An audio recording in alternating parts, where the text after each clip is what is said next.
안녕하세요. 우리 뉴프런트 교회 성도 여러분, 또 온라인으로 함께 하신 여러 성도 여러분 환영합니다.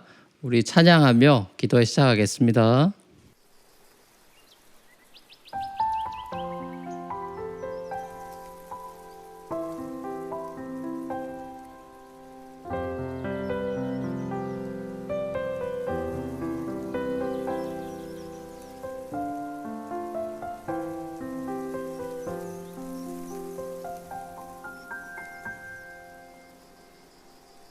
고개를 들어 바라봅니다. 저 하늘에 달린 별을 그 손으로 지으신 모든 것 곳곳에서 주의 모습 보네. 가만히 느껴봅니다. 스치는 바람은 그의 숨결 들어간 모든 것 곳곳에서 주의 호흡 느끼네. 나를 감싸는 그 모든 것 주님의 손길 닿네. 보이는 것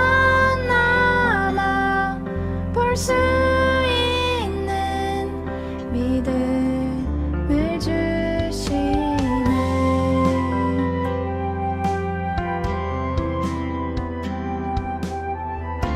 나를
감싸는 그 모든 것 주님의 손길 닿네.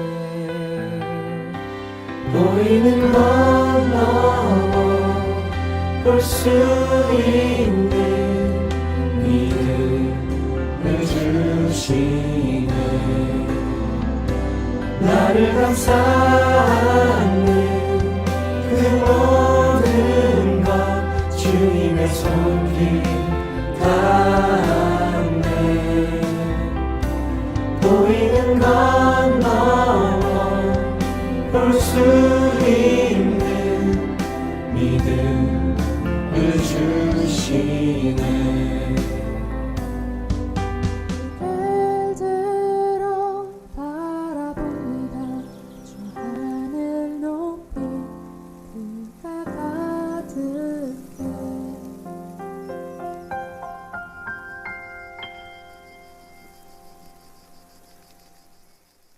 네, 이 시간에는 우리 함께 말씀 나눌 텐데 한 몇 년 전에 제가 CGN TV 미주 CGN TV에서 우리 말씀 함께 나눴던 그 영상으로 오늘 말씀 함께 나누도록 하겠습니다.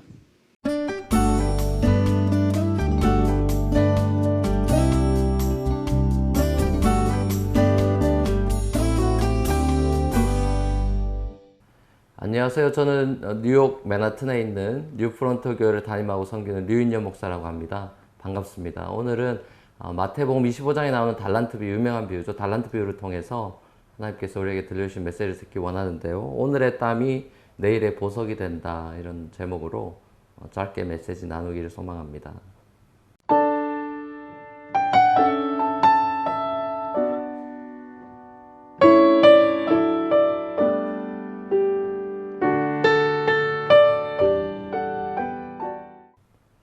네, 마태복음 25장에 나온 달란트 비유는 너무나 유명한 비유죠. 마태복음 25장에 총 3가지의 예수님의 천국 비유들이 나와 있는데 사실 종말에 관한 그런 비유라고 할 수 있습니다. 맨 먼저 열처녀 비유가 나오고 달란트 비유가 나오고 그다음에 양과 염소의 비유가 나오죠.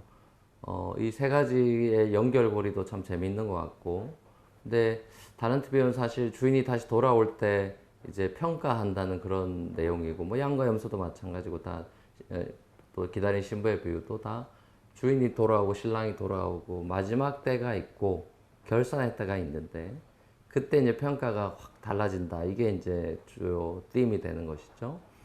그 가운데 이제 이 달란트 비유 같은 경우는 우리 주님 오실 때를 기다리는 우리 그리스도인들이, 신부 같은 그리스도의 신부 같은 사람들이 어떻게 기다리면서 어떻게 살 것이냐, 그 기름을 준비한다는 게 뭐냐에 대한 그 표현으로, 그 설명으로 저는 이 달란트 비유가 주어졌다고 생각합니다. 그래서 이 달란트 비유는 우리에게 이 땅을, 예수님이 오시기 전까지 우리 이 땅의 삶을 어떻게 살 것이냐에 대한 아주 귀한 진리를 가르쳐주고 있는데, 저는 그 한마디로 이야기하면 이제 그 예수님이 주인이 돌아와서 칭찬하셨듯이 착하고 충성된 종, 그러니까 이 착함과 충성이라는 goodness and faithfulness, 이 두 단어에 좀 주목해야 되지 않나, 그런 생각이 듭니다. 그러니까 5달란트 받은 자나 2달란트 받은 자가 칭찬받은 것이 무슨 돈을 많이 남겼다거나 능력을 칭찬받은 게 아니고 착하고 충성되다 하는 것을 주인이 칭찬했다는 것을 우리가 주목할 필요가 있고, 또 1달란트를 땅에 묻어버렸던 그 종 같은 경우도 무능하다라든지 그렇게 책망을 받은, 네가 1달란트 받았다, 남보다 적게 받아서 그렇다, 이렇게 평가하지 않고 악하고 게으른 종이다, wicked, 그 다음에 lazy한 거, 그 얘기를 했다는 것을 우리가 주목할 필요가 있습니다. 제가 보기에는 인생이 2가지 갈림길인 것 같아요. 그러니까 착하고 충성된 종으로서의 삶의 디렉션과, 그게 아니라면 이 악하고 게으른 것이다. 이 악하고 게으르다는 것이 아주 뭐 그냥 사람을 죽이고 살인하고 이런 악함이나 뭐 아무 일도 하지 않는 그런 게으름을 말하는 게 아니라, 주인과 전혀 관계없는 삶을, 주인의 마음을 헤아리거나 어떻게 하면 주인께 더 많은 걸 드릴 수 있을까, 뭐 이런 생각이 전혀 없이 자기가 그냥 하고 싶은 대로 살았던 삶, 그것이 결론적으로는 악하고 게으른 삶이라고 이렇게 평가를 받게 된다는 것이죠. 그러니까 그 악이라는 것이 우리가 생각하는 아주 도덕적인 악이나 뭐 살인하고 무슨 뭐 간음하고 많은 그런 악이 아니라, 선하고 충성된 일을 하지 않은 것, 그 이외의 모든 것은 다 악하고 게으른 것으로 평가를 받는다는 것에 우린 조금 눈여겨볼 필요가 있습니다. 성경은 우리에게 이 성실, 이 faithfulness를 끊임없이 강조합니다. 하나님께서 사용하신 모든 하나님의 사람들, 구약이나 신약이나 이렇게 보시면 하나님은 성실한 자를 쓰셨습니다. 게으르고 자기중심적인 생각으로 가득 찬 사람은 하나님이 단 한 번도 그런 사람을 사용하신 적이 없어요. 그래서 우리가 이 사실을 굉장히 중요하게 생각해야 되고, 성령의 열매 가운데도 사실 이 충성, faithfulness라는 것이 들어있죠. 9가지 열매 가운데 이 충성이 있습니다. 그러니까 예수를 믿고 예수님을 주인으로 삼은 사람은 이 반드시 성실하고 충성된 종으로서의 삶을 살아야 마땅하다는 결론이 나는 것이죠. 노아 같은 사람도 사실 120년 동안 성실하게 그 방주를 지었고, 또 이삭 같은 경우도 우물을 파는 그런 성실한 삶을 우리가 봅니다. 그것을 이제 빼앗기더라도 다른 뭐 사람들이 와서 그 파놓은 우물을 가져가야 되는 그런 상황이 됐을 때 그걸 양보하고 다른 데 가서 또 우물을 그냥 실망하지 않고 파는 그런 성실한 사람의 모습을 보게 되고, 요셉도 마찬가지죠. 감옥에 있든지 보드발의 아내 집에 있든지 또 훌륭한 높은 그런 리더의 자리에, 국무총리의 자리에 올라갔든지 한결같이 성실한 모습을 보여주고 있습니다. 그래서 이 성경 우리에게 성실함을 강조하는데, 그럼 우리가 어떻게 성실한 그 사람으로 우리가 훈련이 되고 또 그런 습관을 들일 수 있을까? 이제 이런 생각하려면 저는 세 가지의 훈련이 필요하다고 생각합니다. 이 성실한 사람의 특징을 보면 이제 우리가 뭘 해야 되는지를 알 수가 있는 것이죠. 성실한 사람의 특징은 첫 번째는 작은 일을 아주 크게 여긴다는 것이에요. 성실한 사람은 큰 일을 좋아하지 않습니다. 성실한 사람은 작은 일을 좋아해요. 이 작은 일을 남들은 뭐 하찮게 여기고, 이런 거 뭐 내가 이런 거 할 사람이 아니다, 이러면서 이 작은 일에 대해서 굉장히 이렇게 주목하지 않습니다.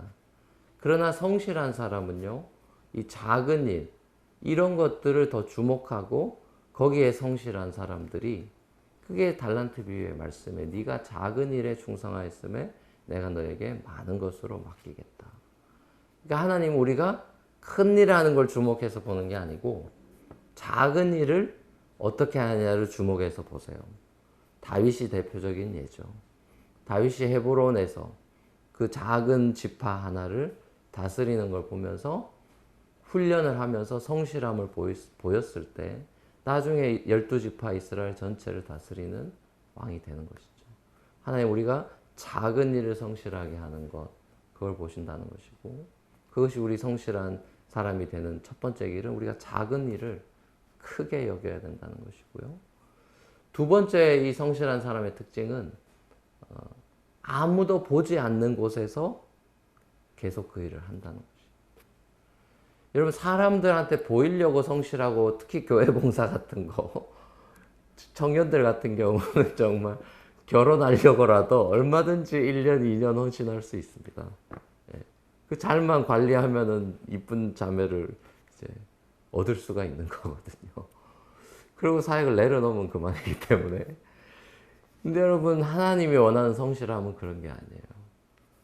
아무도 보지 않는 곳에서 하나님께 영광을 돌리기 위해서 그 일을 하는 것, 그것이 성실함이거든요. 대표적인 예가 시스티나 성당을 30대 초반에 천정에 벽화를 그렸던 미켈란젤로라고 할 수가 있습니다. 미켈란젤로가 그 천장에 벽화 그리는 거 처음엔 거절했지만 하도 하라 그래가지고 이제 하기 시작했는데 무려 4년 동안 그걸 그렸는데 목이 빠졌겠죠. 천장만 바라보면서 4년을 보냈는데요. 눈이 다 멀어질 정도로 뭐 그거만 뚫어져라 보니 얼마나 엄청 노인이 돼버렸다고 스스로가 그렇게 고백했습니다. 그래서 친구들이 와가지고, 야, 그거 수염 하나, 눈썹 하나 밑에서 보면 제대로 보이지도 않는데 적당하게 그냥 그리라고 왜 이렇게 늙은이가 되면서 이렇게까지 하냐고 그랬더니 미켈란젤로가 아주 유명한 말을 했죠. God sees. 하나님이 보고 계신다. 전 이 참 놀라운 이 천재적인 화가의 입에서 그런 얘기가 나왔다는 게 굉장히 충격적이라고 생각합니다. 그 한 선 한 선 내가 그리는 순간순간 하나님이 보고 계신다는 거예요. 아무도 보지 않는 곳에서 하나님이 보고 계신다. 성실한 사람은 이것을 기억하는 사람이죠. 하나님 앞에서 코람데오라고 하죠. 하나님 앞에서 성실함을 증명해내는 사람들입니다. 나의 관객은, 유일한 관객은 한 분밖에 없다. 나의 오디언스는 한 분이시다. 바로 하나님, 그분이 나의 오디언스다. 그런 우리가 생각을 하면서 살아가면 정말 참 충성된 삶을 살 수 있겠죠. 마지막 세 번째로 충성된 삶, 성실한 사람은 끝까지 그 일을 완수한다는 것입니다. 성실한 사람은 쉽게 포기하지 않아요. 했던 일, 작은 일이든 큰 일이든 성실한 사람의 특징은 쉽게 포기하지 않습니다. 하나님이 우리에게 주신 달란트를 가지고 장사했을 때 5달란트, 2달란트 받은 사람들이 전 처음부터 성공했다고 생각하지 않습니다.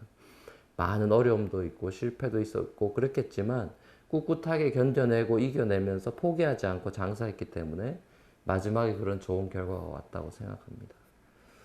저는 하나님께서 우리의 삶을 아름답게 만드시는 아름답고 선하신 분이라고 믿습니다.